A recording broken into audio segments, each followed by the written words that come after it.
2007, l'année est marquée par une crise financière mondiale sans précédent, tant au niveau des banques que des différents États.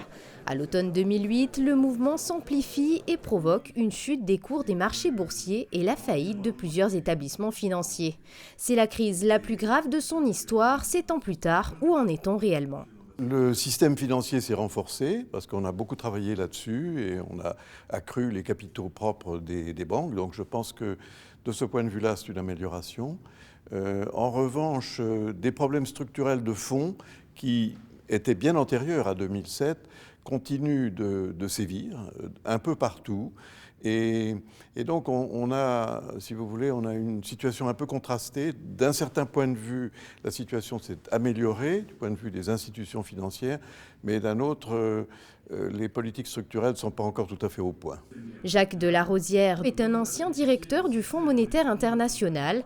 Il a pris notamment la présidence en 1993 de la Banque européenne. Aujourd'hui, à la tête de l'association regroupant de nombreux acteurs des secteurs bancaires et financiers européens, le haut fonctionnaire préconise un retour à la titrisation pour que la croissance revienne.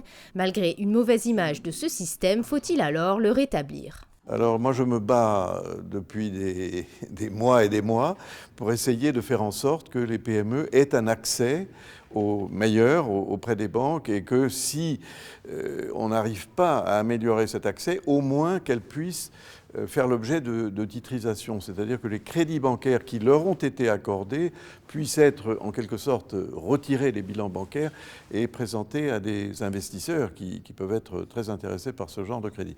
Malheureusement, c'est une idée simple, qui est, je crois, juste, mais qui s'oppose à beaucoup de difficultés administratives et réglementaires, parce que on s'échine beaucoup à rendre très difficile la détention de ces paquets de crédits, notamment aux PME, parce qu'on a un mauvais souvenir des titrisations de 2005, 2006, 2007, qui ont accompagné, vous le savez, la bulle immobilière américaine. Alors ça n'a rien à voir, mais l'image de ces titrisations est mauvaise. Et sachez que la prochaine conférence de la Monaco Méditerranée Foundation aura lieu le 26 novembre avec le professeur Mattei.